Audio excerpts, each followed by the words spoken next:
Eis que chegamos na hora da edificação.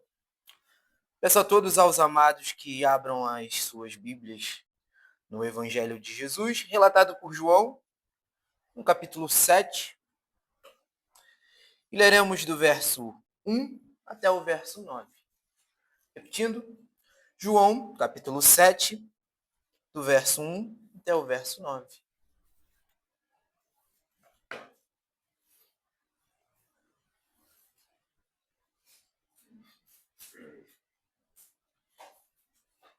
Amém? Assim diz a santa, poderosa e inerrante palavra do nosso Deus. Passadas estas coisas, Jesus andava pela Galiléia, porque não desejava percorrer a Judéia, visto que os judeus procuravam matá-lo. Ora, a festa dos judeus, chamada de Festa dos Tabernáculos, estava próxima. Dirigiram-se, pois, a ele os seus irmãos, e lhe disseram: Deixa este lugar e vai para a Judéia, para que também os teus discípulos vejam as obras que fazes, porque ninguém que há que procure ser conhecido em público e, contudo, realize os seus feitos em oculto. Se fazes essas coisas, manifesta-te ao mundo, pois nem mesmo os seus irmãos criam nele. Verso 6. Disse-lhes, pois, Jesus: O meu tempo ainda não chegou, mas o vosso sempre está presente. Não pode o mundo odiar-vos, mas a mim me odeia. Porque eu dou testemunho a seu respeito de que suas obras são más. Subi vós outros à festa, eu por enquanto não subo, porque o meu tempo ainda não está cumprido. Disse-lhe Jesus estas coisas e continuou na Galiléia. Curvemos as nossas frontes e mais uma vez oremos ao Senhor. Pai justo, que nos sonda e nos conhece, que nada te é oculto.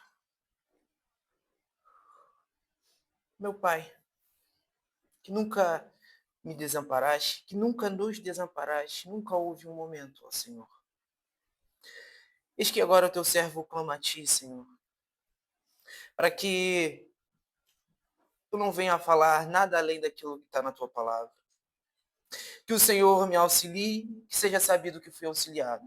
E que todos que aqui estão também sejam, ó Pai, pois a parte do teu Espírito é impossível, Senhor, que entendamos qualquer coisa a respeito do Senhor. Rogo-te, pois, ó Senhor, no nome do amado. Amém. E bem, meus amados, mesmo esse texto sendo comparativamente pequeno, isso é, comparado aos textos que os nossos irmãos têm exposto, o Gabriel, o Ageu, eles expõem grandes porções das Escrituras, eu gostaria de dizer que ela também tem grandes belezas, grandes verdades a respeito do nosso Senhor. Ela sempre está a nos mostrar aquilo que o nosso Senhor revelou acerca dele mesmo. Inclusive em uma passagem tão pequena. E bem, eu queria lhes fazer uma pergunta. O que é o tempo? Se perguntássemos para um físico o que é o tempo, talvez ele lhe responda que o tempo é uma dimensão. Ou alguns outros mais antigos lhe diriam o quê? Que o tempo ele é absoluto. Ou os mais modernos que ele é relativo. Se você perguntasse talvez para um filósofo, ele diria que o tempo é uma ilusão. Para um poeta, que o tempo é algo que transforma tudo e todos. Para você, o que é o tempo? Talvez seja algo que usamos para mensurar e dividir os nossos afazeres. Ou talvez uma ferramenta. Uma ferramenta que usamos para sabermos em que dia estamos e em que hora desse dia estamos. Mas para nosso Deus, o que é o tempo? Ou melhor, o que é o tempo de Deus? O que é? Uma das coisas que recentemente comecei a fazer, meus amados, é buscar ler as escrituras de uma forma um pouquinho diferente, visto que as escrituras que hoje nós temos, ela tem versículos, capítulos, perícopes e entre outras coisas. Mas eu tenho buscado deixar um pouco à parte todas essas coisas e buscar ler as escrituras como um primitivo, como aqueles que tinham as suas Bíblias no começo do século, uma igreja primitiva tinha a Bíblia, a fim de conseguir tentar entender o que o autor estava querendo dizer e o que aquele que leria o texto iria entender. Isso é, como que ele veria tudo isso? Porque não existia capítulo, versículo, a Bíblia não era picotada, ela era uma história contada de forma contínua. Claro que os antigos eles veriam grandes blocos, blocos de onde teriam temas centrais, mas esses temas eles teriam uma linha que percorria do começo ao fim. E alguns estudiosos dizem que verdadeiramente esse livro ele era percebido em blocos, você poderia perceber, e essas seções, esses blocos, eles possuíam essa linha onde culminaria num clímax, o clímax do livro. Bem, esse livro e esse bloco que nós nos encontramos hoje, que nós estamos estudando, ele pode ser considerado como o segundo bloco. Algo entre o capítulo 5 e o capítulo 10. Nesse meio aí. E hoje estamos no capítulo 7. Onde o objetivo do autor é nos mostrar o quê? Se você começasse a ler esse nosso bloco, que assim eu fiz, do capítulo 5 até o capítulo 10, ao preparar, ao estudar sobre o texto, eu busquei verdadeiramente entender todo esse plano. E você vê uma crescente. Uma crescente do quê? Uma crescente de como esse conflito ele vai crescendo por conta da identidade revelada do nosso Senhor. Como que aqueles que estavam ao seu redor e que não eram seus, ou aqueles que ainda não tinham tido os seus olhos abertos, eles ficavam escandalizados com o nosso Senhor, escandalizados com a pessoa dele.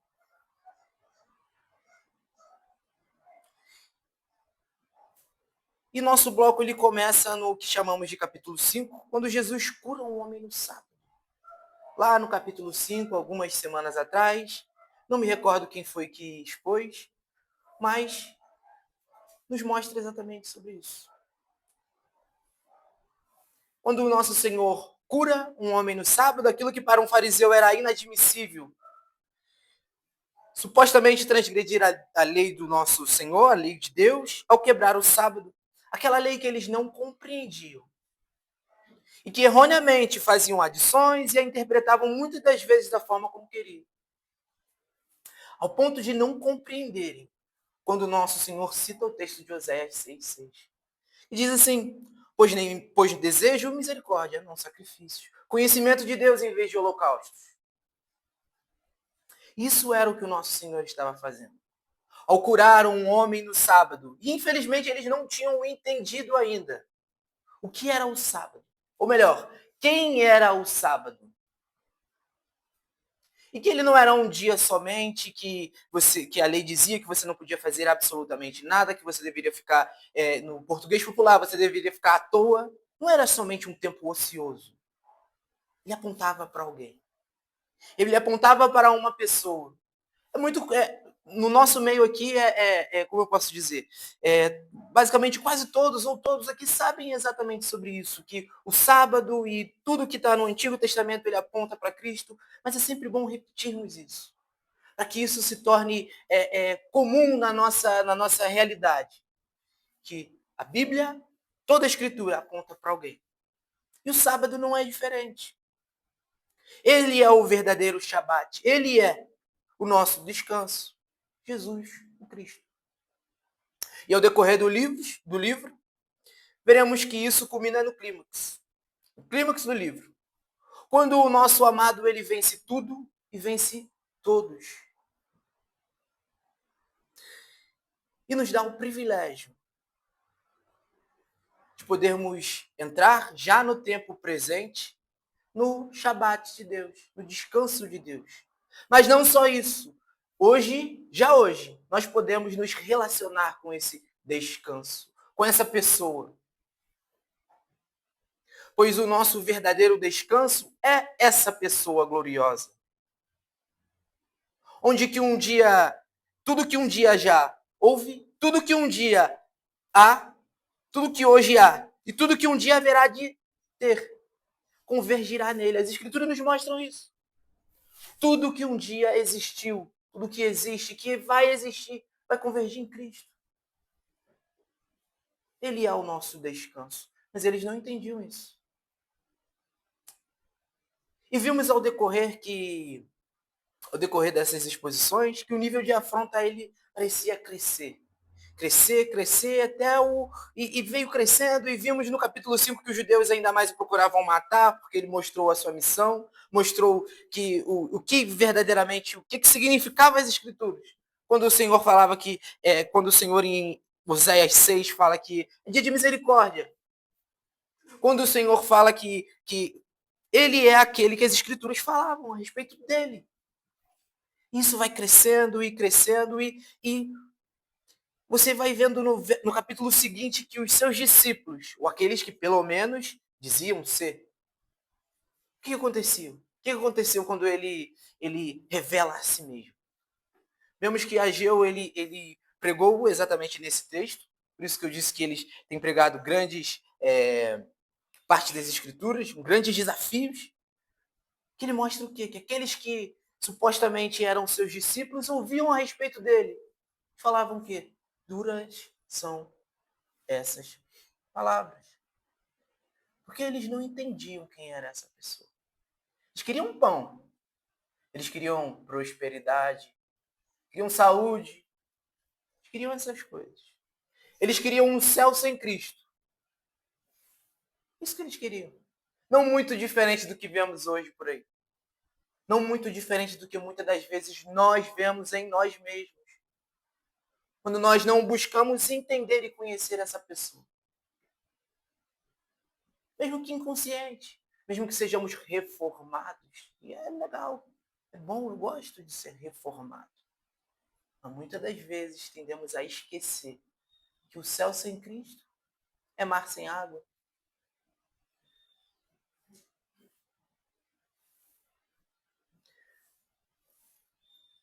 Nesse nosso capítulo 7, veremos que esse afunilamento, essa perseguição e incredulidade à pessoa de Cristo chega até o ponto dos que eram da sua própria casa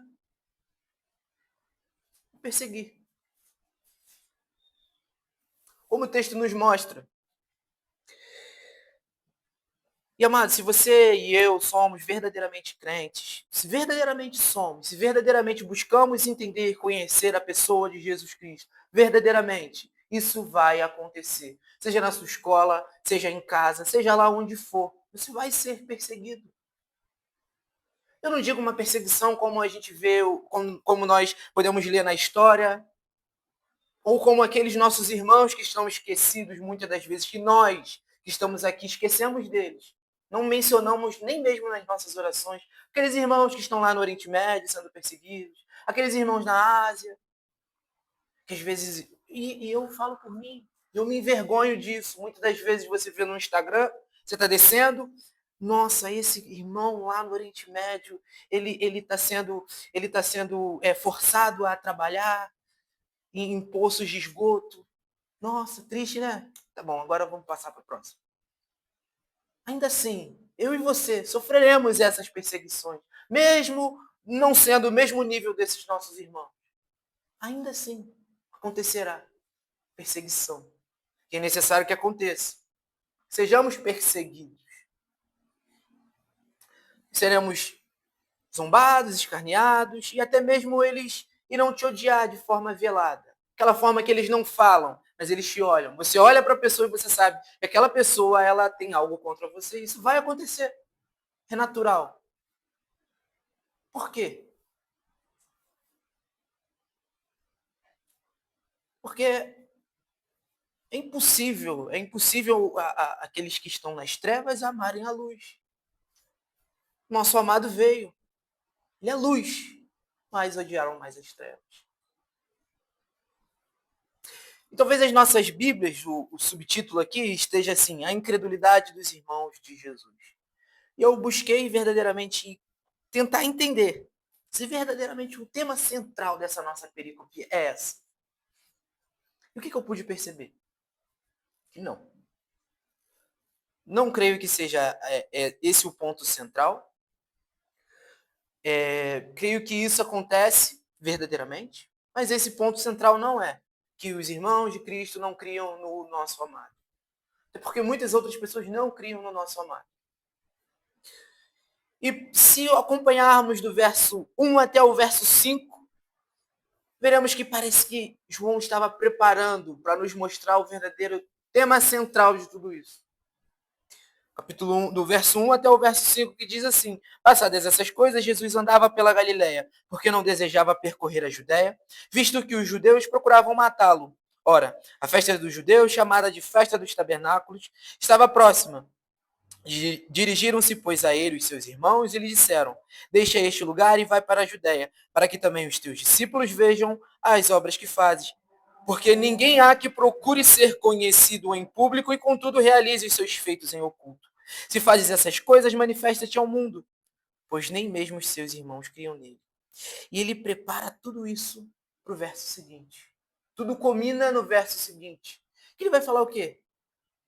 Nosso Senhor diz assim: o meu tempo ainda não chegou, mas o vosso sempre está presente. Se você percebesse essa perícope, ela verdadeiramente ela caminha para isso. E que o tema central dessa perícope é exatamente esse: o tempo do Senhor. Talvez eu tenha dado essa introdução toda para que chegássemos exatamente aqui nesse ponto. Por isso que fiz perguntas a respeito do que é o tempo. O que é o tempo? Será que é só uma medida? Será que é só qualquer uma dessas coisas? Algo que muito me chamou a atenção é que se lermos todo o Evangelho de João, ele só registra aqui exatamente essa expressão, que em grego nós chamamos de kairos. Palavra que traduzimos como tempo oportuno. E mais de 20 vezes a palavra horas, isso é cronos, ela é mencionada mais de 20 vezes. Mais de 20 vezes. E essa hora sempre estava se referindo a uma hora exata. Isso é a hora sexta, no dia em que o Senhor haveria de ser crucificado. Mas somente 3 vezes em todo o livro a palavra kairos é mencionada. Você pode buscar que verdadeiramente. E elas se encontram nessa perícope. Nessa perícope. É como se o nosso Senhor estivesse a dizer que existe um tempo oportuno para todas as coisas debaixo dos céus. Seus irmãos dizendo: vai, faz, você não é o bonzão, manifesta-se ao mundo. E ele, existe um tempo oportuno para todas as coisas debaixo dos céus. Ele nos mostra isso. Eu não digo que ele estava debaixo de algo que chamamos tempo. Isso é, muitas das vezes todos nós que estamos aqui, que chegamos até aqui, um dia nascemos. Eu costumo brincar que se você não morrer, você fica velho. É a realidade. Então, se um dia chegamos aqui, é porque nós estamos a envelhecer. O tempo está passando, estamos debaixo do tempo. Eu não digo que ele estava debaixo desse tempo, ainda que ele crescia, ainda que ele passava todas essas coisas, mas eu não digo como se o tempo o controlasse. Ele estava debaixo de alguém. Aquele que determina todas as coisas, inclusive o momento oportuno para o Cristo subir ou não para o meio das multidões e manifestar as suas obras. E muitas das vezes, assim como os irmãos dele, a mãe dele, como tive o privilégio de expor o segundo capítulo desse livro, quando as coisas não estão de acordo com as nossas expectativas, nós tendemos a pensar o quê? Tendemos mesmo que de forma velada, algo como: Senhor, faz alguma coisa. Senhor, tá ruim, tá difícil. Faz alguma coisa, Deus. Na nossa inquietude, na nossa ansiedade, falamos: Senhor, faz alguma coisa. Precisa ser agora. Se essa oportunidade passar, já era. Não tem outra forma. Tem que ser assim, tem que ser agora. Mas o nosso Senhor não está refém dos nossos caprichos, das nossas vontades, dos nossos desejos. Ele é aquele que determina todas as coisas. E devemos entender que nada, nem ninguém, está longe dos seus domínios. Ele domina todas as coisas, ele controla todas as coisas, inclusive o tempo que ele agirá em nosso favor. Mesmo o fato de que verdadeiramente, se formos como o nosso Senhor menciona no verso 7, como eu disse agora, que se verdadeiramente somos cristãos, verdadeiramente seguimos ao Senhor, vamos ser perseguidos ainda assim. Isso, ele controla todas essas coisas. Nada foge do seu controle, nada foge. Nenhuma partícula sequer no universo observável ou não observável foge do seu controle. Nem nas regiões celestiais foge do seu controle. Tudo foi determinado dentro do Kairos de Deus. O nosso Deus não está refém de nada. Para o nosso forte Senhor, um dia é como 1000 anos como um dia. Nada é demasiadamente difícil para o nosso Deus. O Salmo 139 vai nos dizer o quê? Que as trevas e a luz para o nosso Senhor são a mesma coisa. Ele é o Todo-Poderoso. E uma das coisas, meus irmãos, e talvez vocês tendem a pensar, nossa, o Igor está fugindo um pouco do raciocínio, mas verdadeiramente não.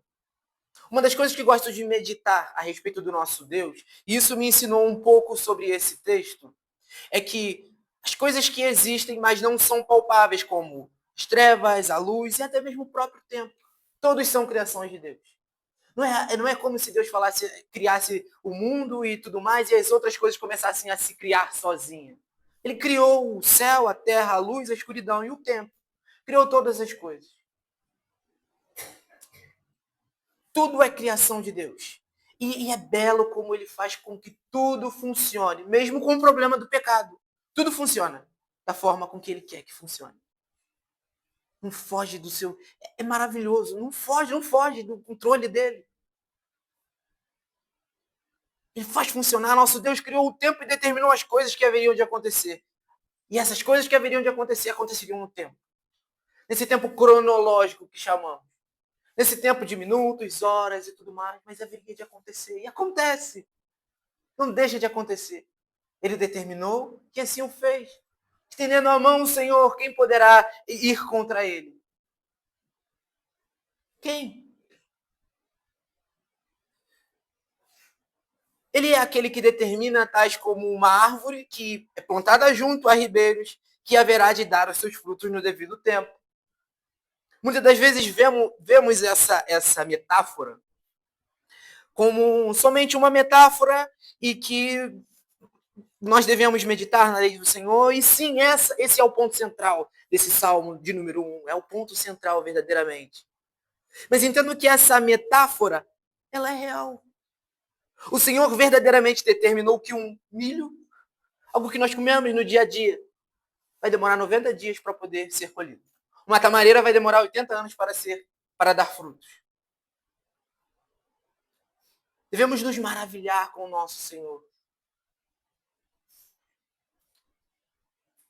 O nosso Senhor Jesus, ele é o Criador. Ele criou todas as coisas.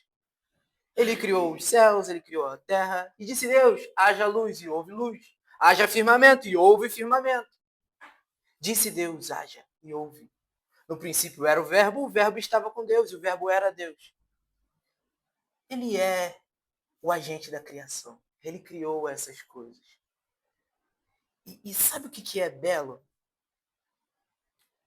Que ele criou o que sentimos, tocamos, imaginamos, e até mesmo coisas inimagináveis, indizíveis, mas se submeteu ao Pai no tempo. Ele sendo Deus, ele não tomou por usurpação, ele se submeteu ao Pai no tempo. Ele poderia, com um pensamento, ter destruído todos aqueles que estavam ao crucificar. Ele poderia ter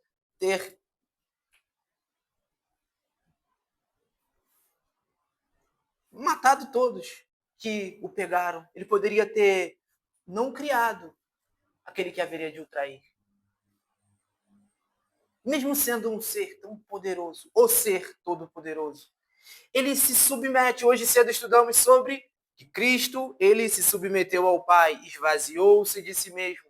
Se submeteu ao Pai. É belo. É bonito ver o nosso Senhor, o que ele faz, quem ele é e o que ele faz. O nosso texto vai mostrar exatamente sobre isso. O nosso Jesus, ele é aquele que deixa sempre bem claro que tudo que ele faz, ele sempre está de acordo com a vontade do Pai. Desde o comer e dormir, até mesmo quando ele deveria ir ou não a um lugar, quando deveria manifestar-se ou não ao mundo, ou ocultar-se e viver uma vida comum. Entendamos, nosso Senhor ele começou o seu ministério com 30 anos de idade. 30 anos. Todos aqui sabem, e esse é o fundamento da nossa fé cristã, de que o nosso Senhor, ele nasceu de uma virgem, diz que a virgem conceberá e dará à luz a um filho. Ele nasceu criança. Que nesses 30 anos, ele viveu uma vida comum do lar. Ele precisou ser obediente aos pais, ele precisou aprender a ler, a escrever, a andar, a falar, a ir ao banheiro sozinho. Ele precisou aprender no tempo. 30 anos. Ele se submeteu. Não é como se, do nada, o Senhor viesse com 30 anos de idade e começasse seu ministério. Não, ele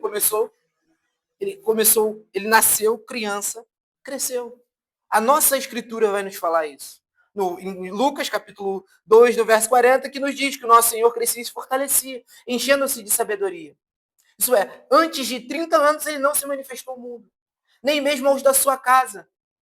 Pois assim o Pai o quis. O Pai quis que assim fosse, assim foi. Ele obedeceu ao Senhor. No tempo determinado, ele se manifestou. No tempo oportuno, ele se manifestou. Assim foi. E essa é a beleza.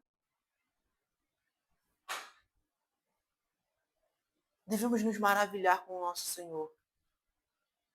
Entendemos às vezes, meus amados, a olhar a vida do nosso Senhor só nesses 3 anos de ministério dele. Como se a vida de Jesus fosse só 3 anos. Não. Ele viveu 33 anos. Nesses 33 anos, ele se submeteu ao Pai. E morreu morte de cruz. Nós não temos nem noção do que é uma morte de cruz. Mas ele se submeteu ao Pai. No tempo. Esse era o cronograma de nosso Deus. E que no tempo determinado ele haveria de ser elevado. E com sua morte, o nosso Senhor traria a vida. Com sua vida traria muitos méritos inconquistáveis. Eu e você não conseguiríamos conquistar. Com sua ressurreição, plena certeza de que a justiça foi satisfeita. Com sua ascensão, de que teríamos o Espírito Consolador. E a esperança de que um dia ele vai voltar. Esse mesmo Deus que veio em fraqueza e se submeteu, voltará em poder, majestade e julgará a todos. Essa é a beleza. Já hoje podemos desfrutar essa paz com Deus, esse shalom. Porque alguém, no tempo determinado, aquele que é eterno, entrou no tempo, viveu uma vida perfeita. Morreu baixo a ira de Deus e ressuscitou. Subiu aos céus e um dia haverá de voltar. E vai voltar.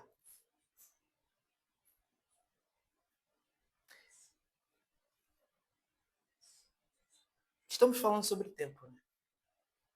Como você tem meditado a respeito do tempo? 24 horas. Como você tem organizado esse tempo que o Senhor tem te dado? Como você tem devotado ao Senhor de forma singular esse tempo? Como eu e você temos feito isso? Ainda que devamos, sim, sermos prudentes em gastar o nosso dinheiro, sim, devemos ser. É importante, somos mordomos. Mas um ativo muito mais precioso do que tempo, não, do que dinheiro, é o tempo. Dinheiro tu ganha, perde, empresta, toma emprestado. Você trabalha e com a graça do Senhor, tudo isso você ganha, perde. E o tempo? Hoje eu tenho 26 anos. Ontem eu tinha 14. Amanhã, se o Senhor assim o quiser, terei 50. Até o final da semana eu vou estar morto. O que eu fiz com esse tempo? O que você fez com o tempo que o Senhor deu? Você gastou com o quê? Com o quê? Instagram? WhatsApp? Trabalho? Muitas das vezes tendemos a pensar assim, eu estou trabalhando, tá tudo certo. Estou trabalhando 14 horas por dia, tá tudo certo. É trabalho, pô, tá tudo certo. Não consegui ler a Bíblia hoje, não tem problema. Deus entende, eu trabalhei o dia inteiro, não tem como ler a Bíblia. Orar? Quê? Não tem como. Não tem problema, não. Deus entende que não tem como. Eu trabalho isso tudo aí. Mas as Escrituras nos mostram que tem problema. Tem muito problema.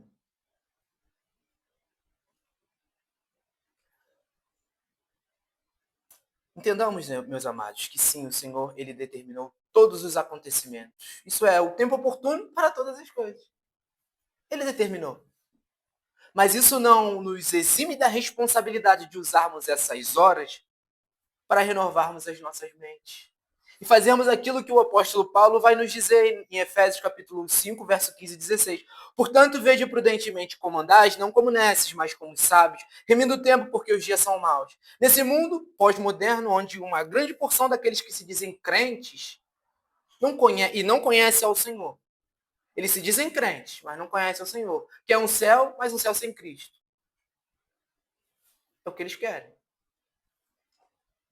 Eles gastam esse tempo com coisas fúteis, andando como nécios, sem mesmo se importar que os dias são maus.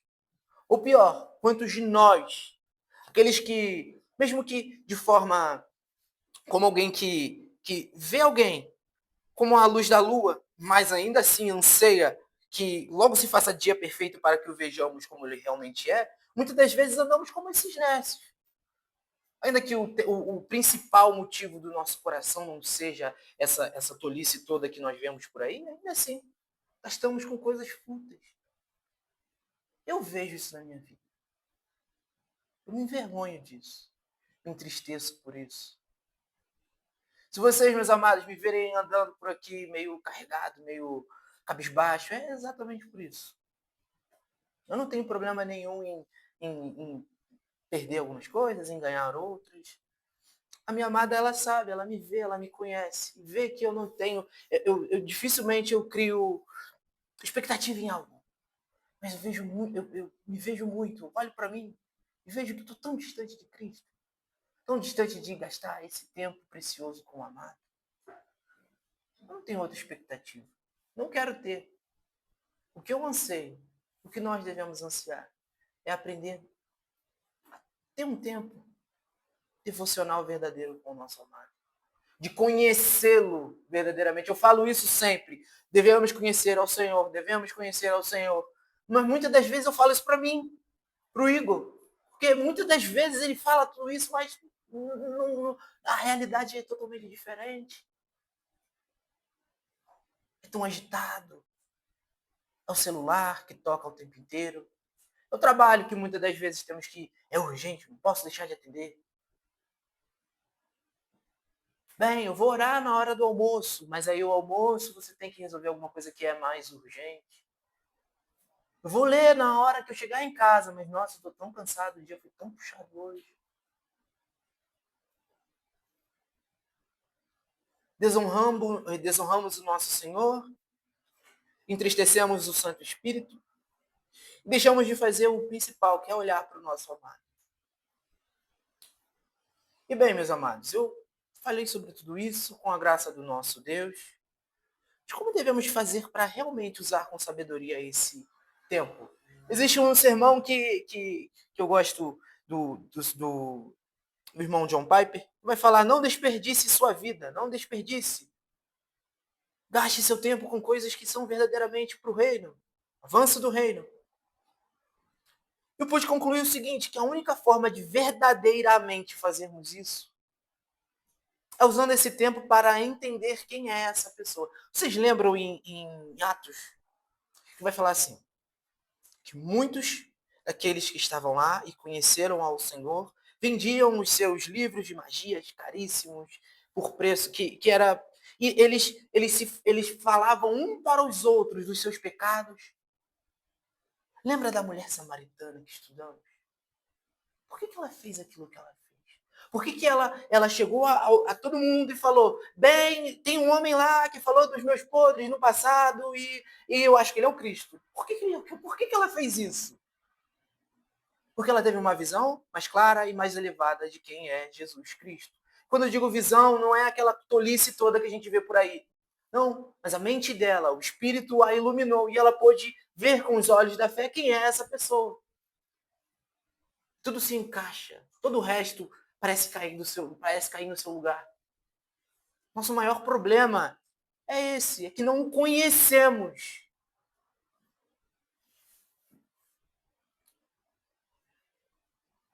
Costumo dizer que devemos orar e ler as Escrituras para cultivarmos um relacionamento com o nosso Deus e remir esse tempo. E assim são as formas que o nosso Senhor nos deu para nos relacionarmos com Ele. Mas eu percebi, por experiência, que a menos que tenhamos uma intenção bem definida, nós não nos tornaremos sábios e falharemos em fazer isso. Sabe por quê? Porque não adianta, meus irmãos, você falar assim, bem, tudo bem. Então agora eu vou ler a Bíblia. Agora eu vou orar mais. Tá, isso é bom. Isso é muito importante. Mas você vai ler a Bíblia para quê? Você vai orar para quê? Você vai ler a Bíblia para folhear ela e ler a Bíblia em um ano. Eu oro todo dia.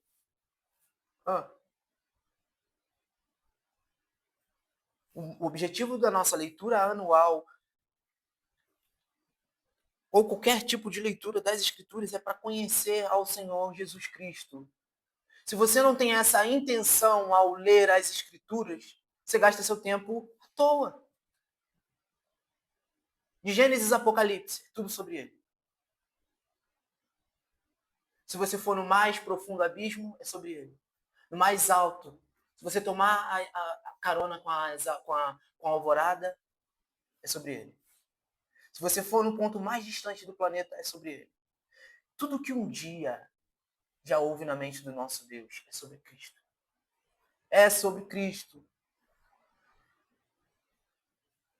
Por isso que eu digo que tudo convergirá. Eu digo não. As Escrituras falam. Quem sou eu? Eu não sou ninguém. As Escrituras falam. Tudo convergirá para Jesus Cristo. Então, quando você vai ler a Bíblia, tem que ser para conhecer a Jesus. Quando você vai orar, tem que ser para rogar ao Senhor que te mostre quem é essa pessoa, quem é Jesus. É por isso que essas pessoas fizeram o que fizeram. Por isso que os reformadores fizeram o que fizeram. Não é porque eles eram inteligentíssimos. É óbvio que não. Existiram pessoas mais inteligentes que eles.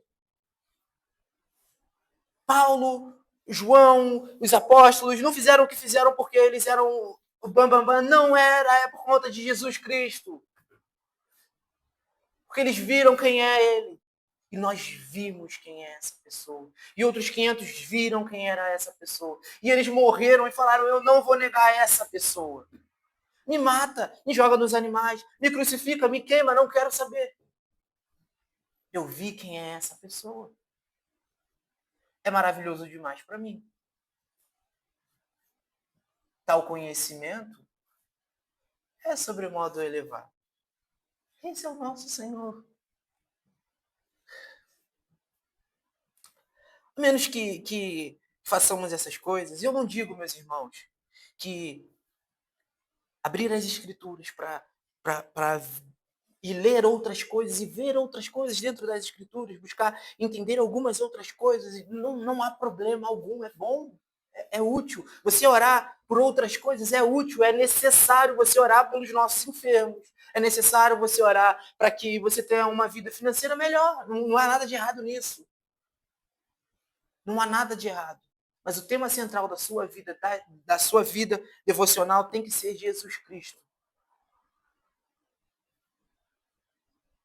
Por isso que homens no passado fizeram o que fizeram. Por isso que alguns homens no presente fazem o que fazem. Eu não digo que eles fazem grandes maravilhas, mas buscam ter uma vida comum lá. Quer ter uma coisa mais difícil que essa? Quer ver uma coisa mais difícil que essa? Ter uma vida comum lá? É muito difícil. Se você é casado, se você é casada, você sabe que é difícil. E a menos que Jesus Cristo ele seja formado em você e você dê esses frutos, não adianta, vai ser difícil. Vai ser mais difícil ainda. Criação de filhos é difícil? É muito difícil. Eu ainda não tive filhos. Se o Senhor me der esse privilégio, mas eu convivi com pessoas que tiveram filhos. É difícil a educação. E a menos que Cristo Jesus esteja formado em você, você vai fazer o que com seus filhos? Você vai sufocá-los. As Escrituras nos diz. Se você é esposa, é uma esposa, você não vai conseguir ser submissa ao seu marido se você não for, se Cristo não estiver no centro da sua vida. Eu, marido, não vou conseguir amar a minha esposa e me entregar por ela como convém em Cristo, se eu não conhecer a essa pessoa. Não adianta.